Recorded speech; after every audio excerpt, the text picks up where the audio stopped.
적절한 수면은 우리 삶을 풍요롭게 만듭니다.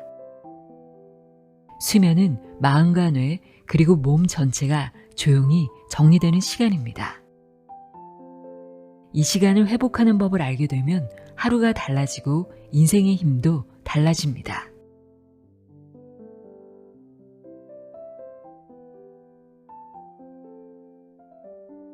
안녕하세요. 나의 소리책 깔피 소리내어 있다입니다.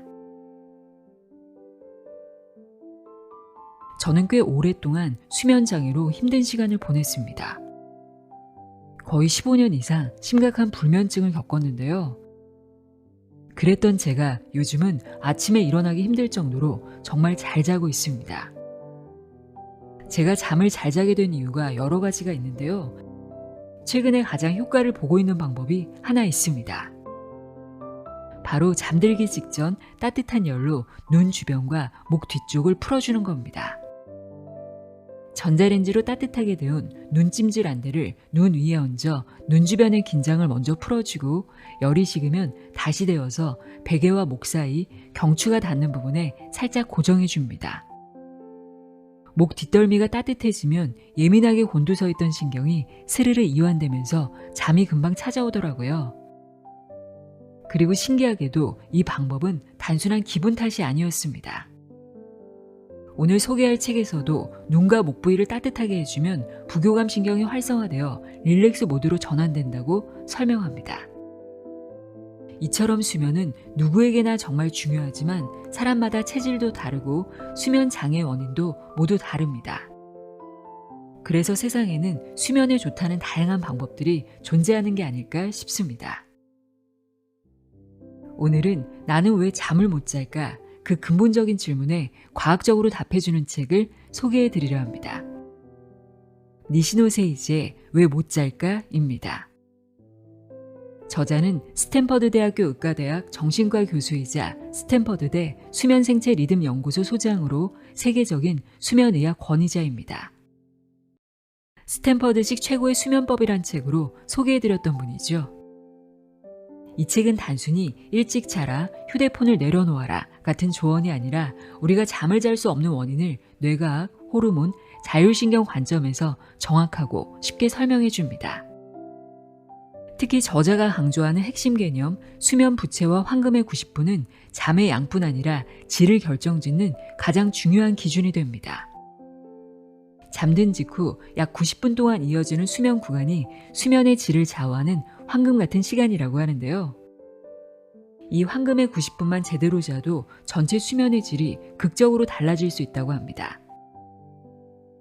평소 수면의 질이 좋지 않거나 요즘 이상하게 잠이 안 오거나 자는 것 같은데 피로가 계속 쌓인다고 느끼는 분들이라면 오늘 전해드리는 내용이 분명 도움이 될 겁니다. 그럼 우리가 왜 잠을 못 자는지 그리고 어떻게 하면 다시 깊이 잘 수 있는지 자세히 알아보도록 하겠습니다. 니시노 세이지의 왜 못 잘까 내용의 일부를 읽어드립니다. 귀 기울여 들어보세요. 세상의 모든 지혜를 읽어드리는 소리내어 있다. 구독과 좋아요, 공유는 큰 힘이 됩니다.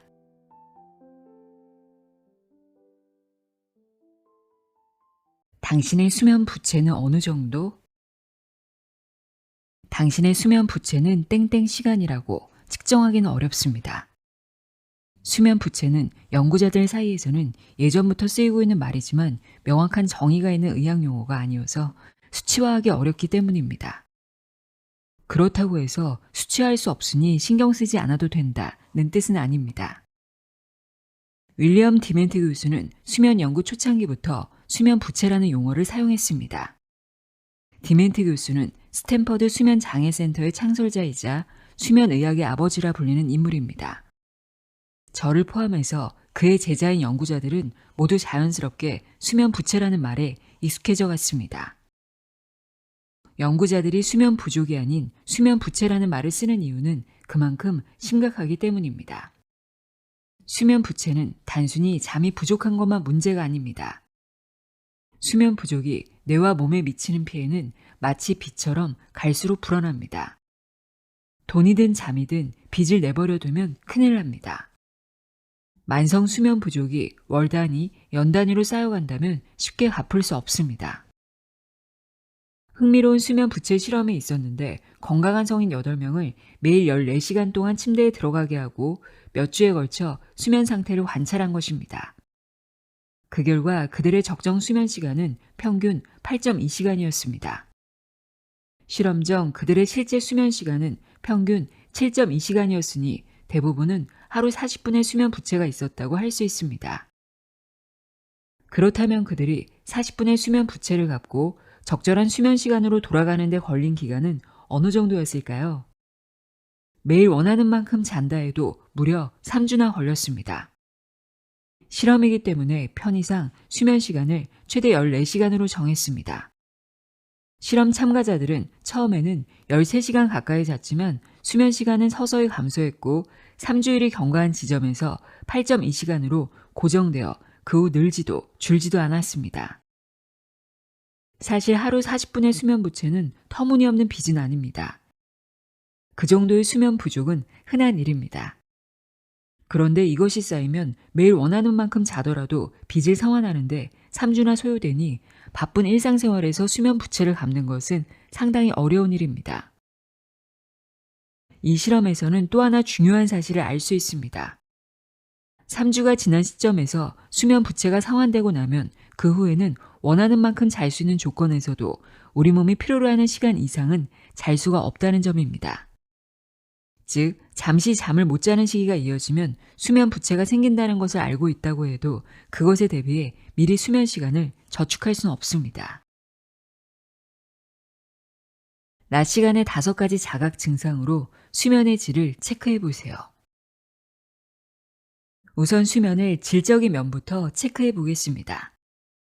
다음과 같은 낮 시간의 5가지 자각 증상 중 하나 혹은 2개에 해당된다면 주의가 필요합니다. 1. 아침에 일어날 때 눈을 쉽게 뜨지 못한다. 2. 잠을 자도 피로가 풀리지 않는 것 같다. 3. 낮에 멍한 상태가 되어 집중할 수 없다. 4. 짜증을 잘 내는 경향이 있다.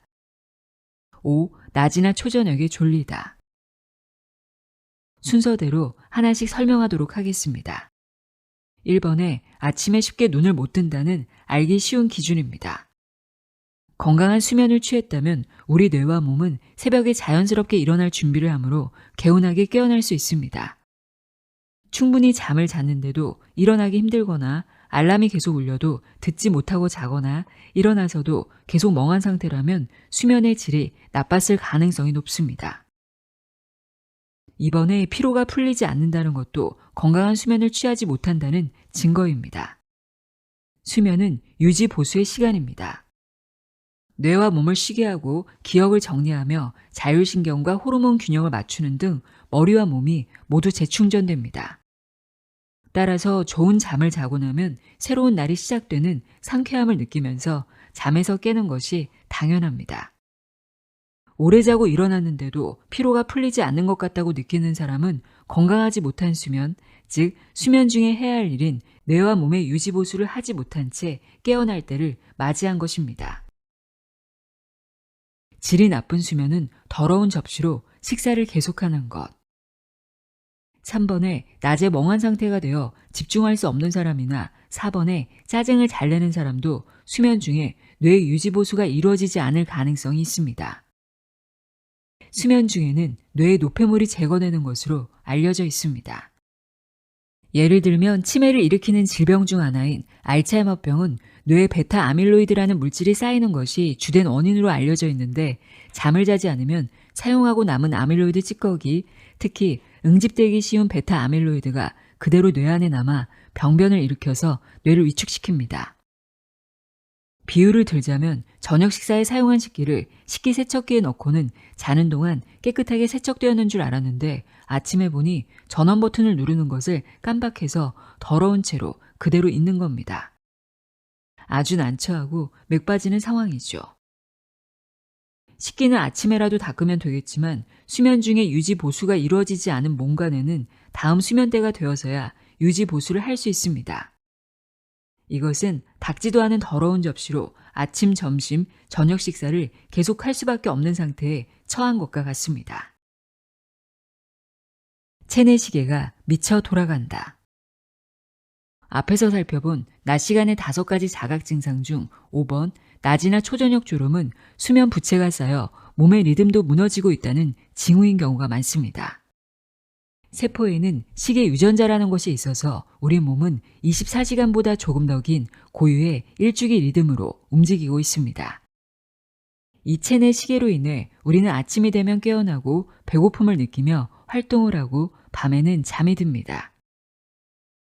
인간의 일주기 리듬은 24.2시간 1452분인데 지구의 하루는 24시간 1440분입니다.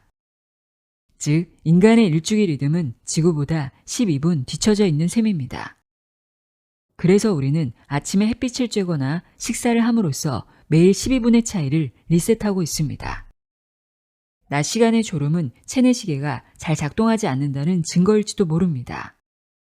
따라서 낮 시간의 졸음을 방치하면 자율신경이나 밤낮의 강약 조절이 갖추어지지 않아 컨디션이 무너집니다. 자율신경은 아시다시피 체온, 혈압, 호흡 등을 조절합니다. 심장, 위, 장까지 모두 자율신경의 작용으로 가능하기에 이 리듬이 무너진 채로 건강할 리가 없습니다. 수면 클리닉보다 자신의 감각이 더 믿음직스럽다? 현재 세계적으로 수면 붐이 일고 있습니다. 미국에는 약 4,000개 이상의 수면 클리닉이 있고 한국도 그 수가 점차 늘고 있습니다. 수면에 대한 관심이 높아지는 것은 연구자로서 기쁜 일이지만 클리닉 중에는 단순히 수면 클리닉 열풍에 편승하여 장비만 갖추고 진료하는 것도 덜어 있는 것 같습니다. 그런 클리닉에 지불할 돈이 있다면 낮 시간을 더 잘 보내거나 쾌적한 침구를 갖추는데 투자하는 일이 더 효과적이라는 게 제 개인적인 의견입니다. 자신의 수면 상태를 올바르게 평가하는 것도 중요합니다. 수면의 질을 쉽게 판단하기는 어렵지만 낮 시간에 5가지 자각 증상에 해당하는 증상이 있다면 수면 상태가 좋지 않은 것이 확실합니다. 무엇보다 중요한 점은 자신의 감각이라고 연구자로서 생각하고 있습니다. 못 자도 괜찮아. 황금의 90분 얻기. 한꺼번에 몰아서 자면 수면 부채가 해소될까요? 수면 문제로 고민하는 사람은 부족한 수면 시간을 어떻게든 보충하려고 합니다. 주말엔 하루 종일 잡니다. 평소의 수면 부족을 단번에 해소하려고요. 출퇴근하는 30분 동안 전철에 앉아 잠깐 눈을 붙여 부족한 수면 시간을 채웁니다. 이런 식의 몰아자기나 토막잠으로 수면 부채를 해소할 수 있을까요? 자면서 보내는 주말도 나쁘지 않고 졸면서 느끼는 편안한 기분을 저도 잘 알고 있으므로 물론입니다. 라고 답해드리고 싶지만 유감스럽게도 대답은 노입니다. 수면 부채는 쌓이기는 쉽지만 갚기는 쉽지 않습니다. 앞서 몇 달 동안 쌓인 하루 40분의 수면 부채를 갚는데 매일 원하는 만큼 잠을 자도 3주가 걸린다는 실험 결과를 소개한 바와 같이 일주일 중 하루 이틀 더 잔다고 수면 부채를 탕감했다고 볼 수는 없습니다. 그렇기 때문에 주말에 평소보다 오래 자는 사람은 오히려 수면 부채에 징후가 있는 것이며 이를 해소하려면 매일 수면 시간을 조금이라도 더 길게 잡고 수면의 질을 조금이라도 높이려고 노력해야 합니다. 수면 중에는 얕은 수면과 깊은 수면이 반복됩니다. 몸과 뇌의 유지보수와 기억 정리가 이루어지는 때는 깊은 수면인 비렘 수면입니다. 비렘 수면을 충분히 취하면 수면의 질이 올라갑니다. 가장 깊은 수면 상태로 들어갈 때는 잠이 든 직후 약 90분간이기 때문에 저는 이 시간을 황금의 90분이라고 부르며 중시합니다. 입면 후 대략 90분간의 차분하고 깊은 비렘 수면 상태가 지나면 짧은 렘 수면 상태가 됩니다. 이 주기가 새벽까지 4-5번 반복되는데 새벽이 되면 더 이상 비렘 수면에 들지 않고 렘 수면 시간이 길어집니다. 렘 수면은 이른바 꿈꾸는 수면입니다. 몸이 잠들어 있으므로 근육은 이완되어 있지만 뇌는 깨어있을 때와 마찬가지로 활발하게 움직이고 있습니다. 잠깐 졸거나 토막잠을 잘 때는 대부분 얕은 비렘 수면 상태여서 수면 부채로 인해 유지보수가 되지 않는 뇌를 완전히 회복시키기 어렵습니다.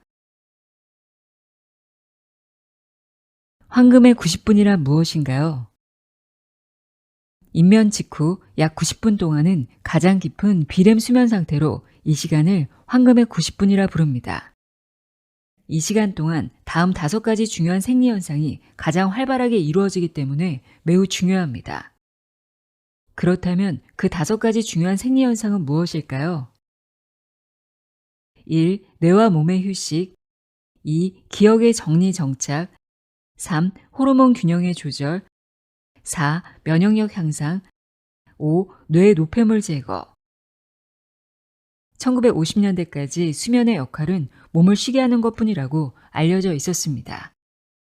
하지만 수면을 통한 휴식은 훨씬 능동적인 뇌와 몸의 유지 보수 단계로 단순히 쉬는 역할만 하는 것은 아닙니다.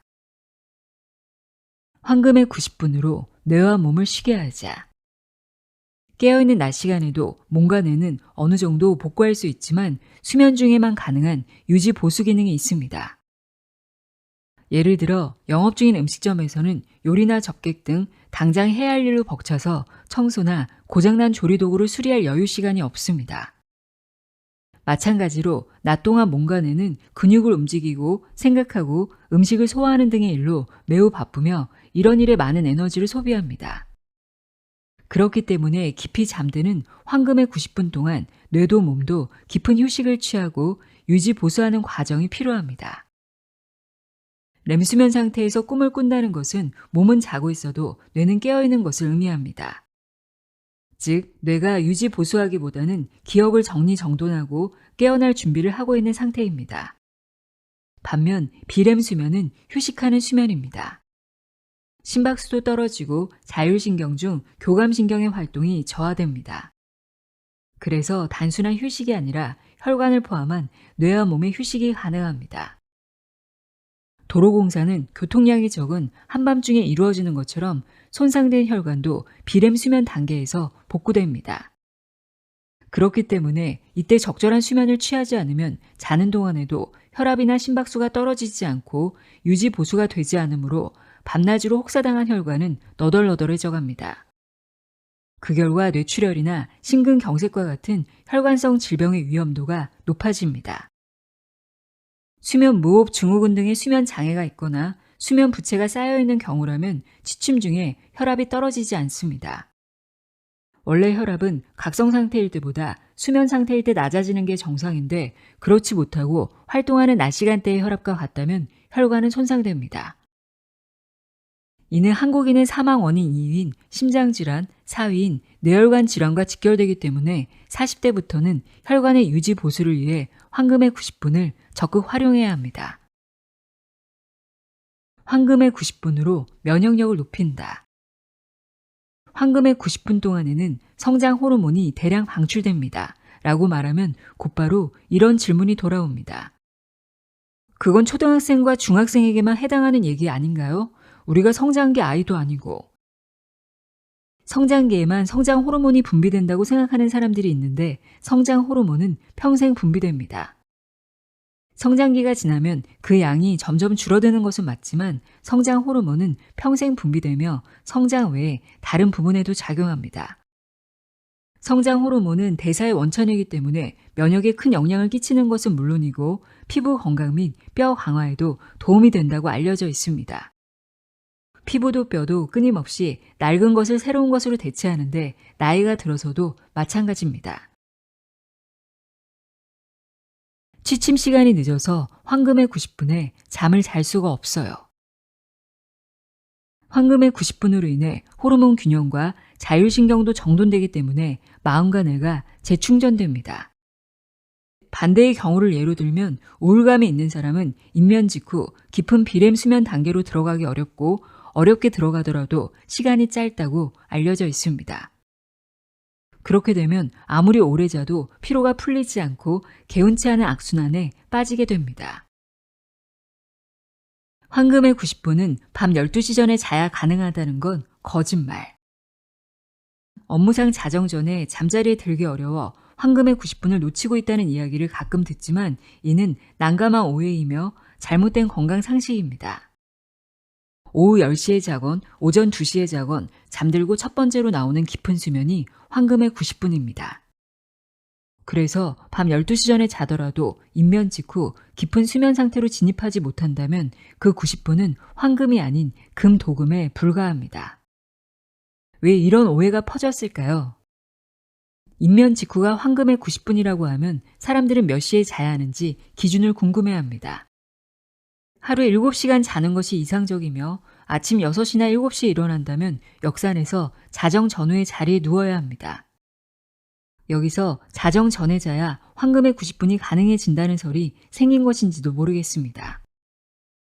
미용계에서는 더 나아가서 밤 10시부터 새벽 2시까지가 피부의 신데렐라 타임이라며 이 시간대에 성장 호르몬이 대량 분비된다는 사실을 근거로 제시합니다. 하지만 몇 시에 자든 깊은 비렘 수면 상태가 아니라면 마법 같은 호르몬의 혜택을 받지 못하므로 신데렐라가 될 수 없습니다. 요점은 몇 시에 자도 좋지만 입면 직후의 비렘 수면 상태를 길고 길게 90분 정도 지속시켜야 한다는 점입니다. 이를 위한 몇 가지 팁이 있는데 이제부터 순서대로 소개하겠습니다. 우선 편안한 입면부터. 각성 스위치를 끕시다. 좀처럼 잠들지 못해서 고민하는 사람은 많습니다. 업무 때문에 머리가 벅차다, 안 좋았던 일들이 자꾸 생각난다, 특별한 이유는 없지만 막상 자려고 누우면 잠이 오지 않는다 등 이런 사람들은 과잉 긴장과 과잉 각성 상태가 지속되고 있는 경우가 많습니다. 낮에는 누구나 긴장하고 각성한 상태로 생활합니다. 그래서 일이나 공부, 복잡한 대화나 기기 조작도 할 수 있습니다. 예를 들어 부엌칼 같은 위험한 도구를 사용할 때나 위급한 상황에 처했을 경우 위험을 최소화하고 빠르게 대처할 수 있게 해줍니다. 말하자면 뇌와 몸의 각성 스위치가 온 상태인 것이죠. 잠이 잘 오지 않는 사람은 이 스위치를 쉽게 끌 수 없어 이불 속에서도 깨어있을 때와 같은 긴장과 각성 상태가 유지됩니다. 그래서 자고 싶은데도 잠이 오지 않는다고 하는 겁니다. 여러 요인의 조합으로 생기는 불면증. 불면증은 완전히 해명되지 않았지만 생각할 수 있는 요인은 크게 3가지로 나눌 수 있습니다. 1. 신체 질환이나 정신 질환에 수반되는 불면증. 2. 약의 영향으로 인한 불면증. 3. 생리적 또는 심리적 이유로 인한 불면증. 불면증은 증후군이며 모두 같은 원인에서 발생하는지 알 수 없고 여러 요인이 복합되어 나타날 수 있습니다. 일상생활에 심각한 지장을 주는 불면증이 있다면 1번처럼 질병의 원인이거나 2번처럼 약이 관련되어 있을 수도 있고 3가지 요인이 섞여 있을 수도 있으니 수면 전문의와 상담해 정확한 원인을 찾아봐야 합니다. 잠이 잘 오지 않는다는 것도 3번에 해당합니다. 3번의 생리적 또는 심리적 이유가 생활에 영향을 미쳐 약간의 수면 장애를 일으키고 있는 경우에는 스스로 할 수 있는 개선책이 있습니다. 불면으로 고민하는 사람들 대부분은 3번의 요인을 갖고 있으므로 앞으로 소개할 몇 가지 방법을 시도해 보시기 바랍니다. 각성 스위치는 꺼지기 어렵다. 우리 몸에는 긴장 상태를 만드는 다양한 각성 스위치가 존재합니다. 도파민이 대표적인 각성 스위치인데 긴급사태나 의사표현에 따른 각성에 관여하고 있다고 여겨지는 물질입니다. 잠들어 있어도 전화벨이 울리면 벌떡 일어나는 것은 도파민의 작용입니다. 노르아드레날린, 히스타민, 세로토닌은 도파민과 같은 모노아민이라 불리는 신경 전달 물질로 이런 신경세포들은 각성 시 활동이 증가합니다. 같은 모노아민 계열로 뇌 청반액에 많은 노르아드레날린 기시액은 각성뿐만 아니라 주의가 필요한 상황이나 일시적인 급격한 감정 변화 상태와 연관되어 있다고 밝혀졌습니다. 여기서 중요하게 봐야 할 것은 각성 스위치를 켜는 신경 전달 물질은 여러 가지인데 반해 스위치를 끄고 잠들게 하는 신경 전달 물질은 한두 개 정도로 극히 적다는 점입니다. 수면제로 사용하는 항히스타민제 복용 시 졸음이 오는 것 외에 주의력도 산만해지는 것을 보면 히스타민도 각성에 관여한다는 것을 알 수 있습니다. 완전한 각성이란 단순히 눈을 뜨고 있는 상태가 아니라 주변 상황에 주의를 기울이고 상황을 신속하게 판단하는 것까지를 의미합니다. 진화 과정을 생각하면 이해하기 쉽습니다. 옛날 인류는 천적들이 어디서 공격할지 모를 위험한 환경에서 살았습니다. 그러니 위험 신호가 왔을 때 즉시 각성 스위치가 켜지지 않으면 맹수에게 잡아먹히고 맙니다. 해가 지기 전까지는 식량을 찾아 여기저기를 헤매 다녀야 했기 때문에 밤에는 각성 신경세포들이 활동을 멈춘 만큼 녹초가 되어 자연스럽게 잠이 들었습니다. 불도 없고 어둠 속에서 즐길 수 있는 오락도 없었기 때문에 잠이 잘 오지 않는 일도 없었을 것입니다. 하지만 녹초가 되어 휴식이 꼭 필요한 상황에서도 긴급용 각성 스위치는 늘 켜진 상태였습니다. 이런 환경에서 각성 스위치를 완전히 꺼버리는 것은 불가능했습니다. 스위치 오프 열쇠는 체온과 뇌. 인간이 임면할 때는 피부 내부의 혈류가 증가하여 몸 표면의 체온이 오르고 이윽고 피부로부터 열을 발산하면서 신부 체온, 몸 내부의 체온이 내려갑니다. 각성 상태의 피부 온도와 신부 체온의 차이는 약 2도씨이지만 임면 시에는 신부 체온이 내려가서 1도씨 정도의 차이로 줄어듭니다. 다시 말해 신부 체온을 낮춰서 피부 온도와의 차이를 줄이는 것, 이것이 체온을 이용해 각성 스위치를 끄고 임면 모드로 들어가는 첫 번째 방법입니다. 각성 스위치를 끌 수 있는 두 번째 방법은 뇌를 릴렉스 모드로 바꾸는 것입니다. 잠이 잘 오지 않는다면 체온을 낮춰서 뇌를 편안하게 만들어 봅시다. 목욕과 샤워 중 어느 쪽이 더 잠을 잘 오게 할까요? 욕조에 몸을 담그는 목욕을 좋아한다면 신부 체온을 낮추고 푹 잠들기 위한 스위치로 활용하면 좋겠습니다. 인간은 뱀이나 도마뱀과 달리 항온 동물이므로 신부 체온의 변동은 크지 않지만 낮에는 높고 취침 시 낮아집니다. 그렇다면 보통 따뜻한 물에 몸을 담그는 목욕은 수면에 역효과를 가져올 거라는 생각이 들겠지만 일시적으로 상승한 체온은 곧 내려갑니다. 예를 들어 따뜻한 물에 15분 정도 몸을 담그면 뼛속까지 따뜻해진다는 말 그대로 피부 온도도 신부 체온도 올라갑니다. 다만 너무 뜨거운 물이나 장시간 목욕은 금물입니다. 자극이 너무 강해서 교감신경 스위치를 켜버리는 결과가 되기 때문입니다. 38에서 40도씨의 미지근한 물에 15분 정도 몸을 담그는 것이 좋습니다. 천천히 체온이 올라가더라도 체온 상승은 몸의 위험 신호이므로 체온을 일정하게 유지하려는 항상성이 작동합니다. 땀이 나고 손발을 통해 열을 방출하는 등의 활동으로 피부 온도와 신부 체온을 떨어뜨리기 시작합니다. 목욕 후 1시간 반에서 2시간 후 원상태로 돌아온 신부 체온은 더 내려가 피부 온도와의 차이가 1.7도씨 정도로 줄어듭니다. 이 타이밍에 잠을 자면 각성 스위치가 꺼져 인면 모드로 쉽게 진입할 수 있습니다. 황금의 90분을 얻을 수 있는 것입니다. 자기 직전의 목욕은 수면의 적. 목욕 후 올라간 신부 체온이 원래대로 돌아오고 더 내려갈 때까지의 소요 시간은 대략 1시간 반에서 2시간입니다. 반대로 말하면 목욕 직후에는 신부 체온이 완전히 내려가지 않아 잠들기 어렵습니다. 취침 시간 직전에 목욕을 하는 것은 인면에 방해가 됩니다. 이때는 가벼운 샤워나 38도씨 정도의 미지근한 물에 단시간 입욕 후 자는 것을 추천합니다.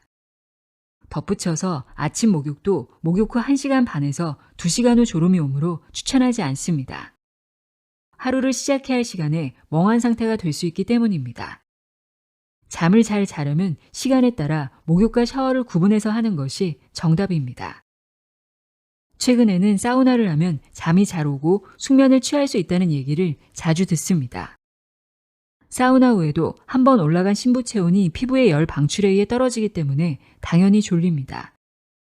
유산소 운동을 하면 빨리 잠들 수 있고 숙면에 도움이 된다는 것도 널리 알려져 있습니다. 사우나는 유산소 운동은 아니지만 기분 좋은 피로감을 주고 자율신경도 정돈되므로 수면에도 좋은 영향을 줄 수 있을 듯합니다. 그러나 사우나도 목욕과 마찬가지로 타이밍이 중요합니다. 입면 시간과 장소는 고정해야 합니다. 선잠은 숙면이 될 수 없다. 거실에서 잠이 든다면 밝고 시끄러운 장소이기 때문에 입면 직후에 황금의 90분을 갖기 어렵습니다.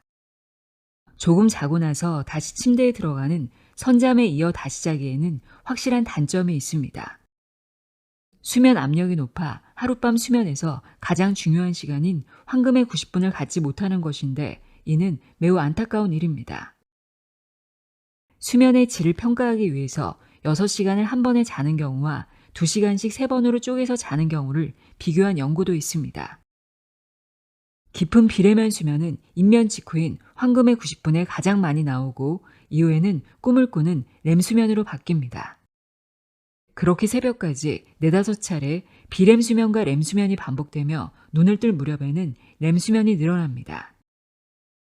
비렘 수면의 누적 시간이 많을수록 깊이 푹 잔 것인데 6시간 동안 계속 수면을 취한 경우와 6시간을 3번으로 나누어 수면을 취한 경우를 비교하니 전자가 비렘 수면의 누적 시간이 더 많았습니다. 침실에서는 자는 일 외에 아무것도 하지 않는 것을 원칙으로 정합시다. 독서나 스마트폰을 금지하는 겁니다. 침실은 자는 장소라는 심리적 습관을 들이면 인면하기 쉬워집니다. 이러한 행동들은 나쁜 습관을 제거하는 불면증 인지 행동요법의 기본이기도 합니다. 자신에게 맞는 습관을 조합하여 긍정 루틴을 만들어 보세요. 좋은 인면 습관은 과거의 성공 패턴으로 만든다. 수면 장애는 심리적, 외적, 신체적 요인으로 발생한다고 알려져 있습니다. 실내 온도, 이불이나 베개와 같은 외적인 수면 환경을 개선함과 동시에 심리적인 면도 개선해 나갑시다. 음악을 들으면서 자도 괜찮습니까? 라는 질문에 대한 대답은 그렇게 해서 숙면을 취한 경험이 있다면 예스이고 신경이 쓰여서 잠을 잘 자지 못한 경험이 있다면 노입니다. 결국 개인의 취향에 달려있다는 소리입니다. 저는 제가 좋아하는 만담을 작은 소리로 틀어놓고 자는 습관이 있습니다. 이것이 저의 잘 자는 성공 패턴이기 때문에 좋은 인면 습관이 된 것입니다. 최근에는 유튜브에 음성만 제공되는 만담이 많이 업로드되고 대부분이 수면용이라는 제목이 붙어있는 것을 보면 저와 같은 수면 습관을 가진 사람들이 꽤 많은 듯합니다. 모차르트 음악이 잠을 불러오는 데 좋다는 연구도 있고 릴렉스 효과가 있는 음악을 이용하면 잘 잠든다는 보고도 있습니다. 이것은 진동의 영향이라고 볼 수 있습니다. 개울물 소리, 파도 소리, 모닥불 타는 소리, 벌레 소리 등 자연계의 많은 현상에는 진동이 있습니다. 진동에 몸을 맡기면 뇌가 편안해지기 때문에 취침 전에 들으면 잠이 잘 올지도 모릅니다. 다만 음악은 선율은 물론이고 음질, 리듬, 강약이나 속도 등으로 구성되어 있으므로 꼭 진동만이 아니라 자신이 잠들기 쉬운 것을 선택합시다. 아무 소음도 없는 고요한 상태에서 잠드는 습관을 가진 사람이라면 음악을 듣는 것이 역효과를 가져올 수도 있습니다. 성공 패턴을 조합하여 긍정 루틴을 만든다. 입면 때 듣는 소리, 음악, 만담, 파도 소리, 모음 등. 입면 때의 향기, 라벤더, 비누, 무치 등. 입면 전의 음료, 허브차, 보리차, 물 등. 입면 전의 행동, 잠옷 갈아입기, 스트레칭, 요가, 일기 쓰기 등. 모두 저의 성공 패턴이지만 누구에게나 맞는 방법은 아닐 것입니다. 자신만의 긍정적 루틴을 만드는 것이 중요합니다. 긍정적 루틴으로 휴식을 취하면 뇌의 스위치를 끌 수 있습니다.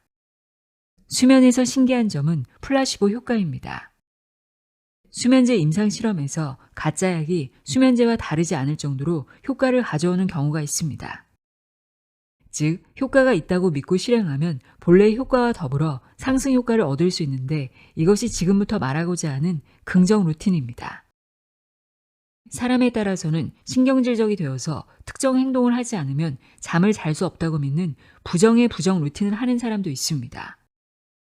하지만 뭔가를 크게 신경 쓴다는 것은 릴렉스와 반대의 상태이므로 부정의 부정 루틴은 추천할 수 없습니다. 눈이나 목 부위를 따뜻하게 해보세요. 자율신경의 중요성은 최근 널리 알려지게 되었습니다. 이미 말했듯이 자율신경은 호흡, 심박, 체온 등을 조절하는 기능을 하기 때문에 틀림없이 수면과도 큰 관련이 있습니다. 자율신경을 가다듬는다는 말은 두 종류의 자율신경이 잘 교대하도록 만드는 일이라고 바꿔 말할 수 있습니다. 즉, 활동하는 아침부터 낮 동안에는 교감신경이 우위가 되고 저녁부터 밤 동안에는 부교감신경이 우위가 되는 것을 말합니다. 수면을 위해 부교감신경을 우위로 한다. 큰 소리, 강한 빛, 너무 강한 냄새, 지진 등의 흔들림, 자극이 강한 정보, 격렬한 운동 등 인면에 방해되는 것은 모두 교감신경이 우위인 각성 모드가 되도록 재촉합니다. 반대로 말하면 이러한 자극을 피하면 부교감신경이 우위인 릴렉스 모드가 됩니다. 부교감신경이 우위일 때는 심박수나 호흡은 느려지고 혈관이 확장되어 혈압이 떨어집니다. 의도적으로 부교감신경을 우위에 두기 위해서 소리, 빛, 향 등을 연구하고 있지만 가장 손쉬운 방법은 눈 주위나 목을 따뜻하게 해서 혈관을 확장시키는 것입니다. 부교감신경 다발인 미주신경은 목 주변 피부와 가까운 곳을 지나기 때문에 목을 따뜻하게 하면 부교감신경에 영향을 주어 우위가 될 수 있습니다. 눈 주위를 따뜻하게 하는 것도 3차 신경 등의 뇌신경을 통해 부교감신경이 우위가 될 수 있는 방법이라고 보고되고 있습니다. 격렬한 운동이나 지나친 고온 목욕은 교감신경의 활동을 높여 인면 준비까지 많은 시간이 소요되므로 권장하지 않습니다. 미지근한 물로 목욕하는 것은 부교감신경을 자극하고 릴렉스 효과도 있습니다. 목욕만으로는 잠들기 어렵다면 인면 루틴으로 눈이나 목 주위를 따뜻하게 해보기를 권합니다. 따뜻한 타월로 10분 정도 데우는 것도 좋고 눈을 따뜻하게 해주는 안대 등 시판 제품을 사용해보는 것도 좋습니다. 모두 어느 정도 인면 효과를 기대할 수 있으나 단시간만 사용하길 추천합니다. 술의 힘을 빌려 잠을 자도 될까요? 얼큰하게 취하면 릴렉스 상태로 인면이 가능하다는 점은 장점이지만 그렇게 잠이 든다고 해도 수면의 질이 좋을 수 없다는 점을 잊지 말아야 합니다. 또한 술도 뇌 속 가바의 작용을 증강시켜 수면과 휴식을 이끌어주기 때문에 진정형 수면제와 유사한 부작용이 있습니다. 즉, 술을 마시지 않으면 잠을 잘 수 없고 의존하게 될수록 마시는 양이 늘어날 위험성이 있습니다. 술을 마시고 자면 황금의 90분에 이르는 깊은 비렘 수면은 나오지 않고 꿈꾸는 렘수면도 억제됩니다. 수면의 질이 나쁘면 피로가 풀리지 않고 뇌와 몸의 유지 보수도 이루어지지 않기 때문에 아침에 눈을 떠도 여전히 피곤합니다. 술에는 탈수 및 이뇨 작용이 있으므로 화장실에 가고 싶어지는 등 중독 각성으로도 이어집니다. 게다가 과음으로 속이 메스꺼워서 깨어나고 다음날도 숙취로 일어날 수 없다면 단점밖에 없다고 볼 수 있습니다. 술로는 긴장은 풀 수 있어도 피로는 풀 수 없다고 단언해도 좋습니다. 낮의 생산성을 높인다. 쾌적한 기상. 잠에서 잘 깨는 것이 더 중요합니다. 90분 주기보다 중요한 것은 개운한 기상. 얕은 비렘 수면이나 렘 수면 때 깨어나는 것이 이상적이지만 그 리듬에 기상 시간을 맞추기는 어렵습니다. 쉽게 일어날 수 있었다면 렘 수면 상태였다고 생각하는 정도가 좋습니다. 그럴 때는 눈이 잘 떠지고 재충전도 되어 있습니다. 렘 수면에는 재미있는 특징이 있습니다. 꿈을 꾸는 도중에는 깨기가 어렵지만 외부 자극이 있으면 비렘 수면에 비해 쉽게 깰 수 있다는 점입니다. 따라서 렘 수면이 전체적으로 얕은 수면이라고는 할 수 없습니다. 이런 특성들을 잘 이용하면 이상적인 알람 시계를 만들 수 있게 될지도 모릅니다. 간단한 수면 측정으로 실시간 수면 판정을 할 수도 있으므로 그런 것도 허황된 생각은 아니라고 생각합니다. 반대로 알람이 몇 번이나 울려도 일어날 수 없거나 일어나도 멍하니 있다면 깊은 비레면 수면 때 억지로 일어났다는 의미입니다. 수면 부채가 쌓여 있는 것이겠죠. 깨어날 때의 감각은 수면의 양과 질을 평가하는 중요한 기준이 되므로 잘 기억해 두도록 합시다. 일단 체온을 올립시다. 인면도 각성도 체온과 뇌가 중요하기 때문에 먼저 체온을 올리는 각성 방법을 소개합니다. 인면 때는 표면 혈류가 늘어나면서 피부 온도가 올라갑니다. 그 결과 열 방출이 증가해 심부 체온이 내려가면서 스위치가 켜지며 인면 모드가 됩니다. 각성은 이와 반대입니다. 체온을 올리기 위해 아침 커피는 뜨거운 커피로, 아침에 일어나자마자 잠에서 확실히 깨고 싶다며 찬물을 마시는 사람들이 있습니다. 이 방법은 언뜻 보기에는 좋을 것 같지만 실험 결과 반대였습니다. 차가운 음료는 졸음을 유도하고 따뜻한 음료가 각성 스위치를 켠다는 사실이 입증되었기 때문입니다. 아침에 일어나 수분 보충을 위해 물을 마시는 것은 상관없지만 얼음처럼 차가운 물이라면 조금만 마셔야 합니다. 몸의 심부를 따뜻하게 하고 깨어나도록 하기 위해 아침에는 따뜻한 음료를 마시는 것이 좋습니다. 아침에 커피를 마시는 사람이 많은데 잠에서 잘 깨고 싶다면 아이스 커피보다 뜨거운 커피를 권합니다. 참고로 커피나 홍차는 오전이든 오후든 뜨거운 것이 각성 효과를 기대할 수 있습니다. 발효식품인 된장국은 건강에도 좋고 몸을 따뜻하게 하는데도 매우 효과적이므로 권장합니다. 뜨거운 물 샤워는 체온을 떨어뜨린다. 샤워나 목욕을 하면 확실히 체온이 올라가지만 여기서 기억해야 할 점은 올라간 체온은 반드시 다시 내려간다는 사실입니다. 미지근한 물로 목욕하면 부교감 신경이 자극되고 교감 신경을 억제하는 효과도 있기 때문에 인면에 도움이 됩니다. 잠을 자야 하는 시간대에 맞는 선택인 것입니다. 반대로 오전 중의 목욕은 생체 시계와 맞지 않습니다. 오전 중의 목욕은 일단 올라간 체온이 다시 하강하면서 각성 스위치가 꺼져버리기 때문입니다. 온천에 며칠씩 머물면서 아무것도 하지 않고 쉬기로 작정한 경우가 아니라면 아침 목욕은 하지 맙시다. 체온 변화에 영향을 주지 않고 잘 깨어날 수 있는 방법은 미지근한 물로 단시간 샤워하기입니다. 또한 차가운 물로 손이나 얼굴을 씻는 것도 효과적입니다. 이른 아침 기상전 시간대부터 심부 체온이 올라가므로 손이나 얼굴을 차가운 물로 씻으면 피부 온도를 낮춰 체온 차이를 더욱 크게 만들 수 있습니다. 인면을 위해서는 피부 온도를 올려서 심부 체온과의 차이를 작게 하는 것이 좋고, 각성을 위해서는 피부 온도를 낮춰서 체온 차이를 크게 만드는 것이 중요합니다. 아침 운동이 가볍지 않으면 역효과. 운동도 확실히 체온을 상승시키지만 이것도 목욕과 같은 원리입니다. 즉 격렬한 운동으로 체온이 상승하면 일시적으로는 확 각성하지만 1시간 반에서 2시간 정도 지나면 원래대로 돌아가고자 하는 작용으로 체온이 떨어지면서 졸리게 됩니다. 아침 습관으로 달리기를 하는 사람이 많으나 잘 깨기라는 관점에서 본다면 전력 질주는 그만두는 것이 좋습니다. 땀이 나지 않는 정도로 달리는 것이 좋으며 이 습관을 유지해도 문제가 없었다면 무리하게 그만둘 필요는 없습니다. 하지만 고령자라면 걷기 정도만 하는 편이 좋습니다. 요가나 스트레칭 같은 완만한 유산소 운동은 잠에서 깨어날 수 있도록 해주는 적당한 운동이라고 할 수 있습니다.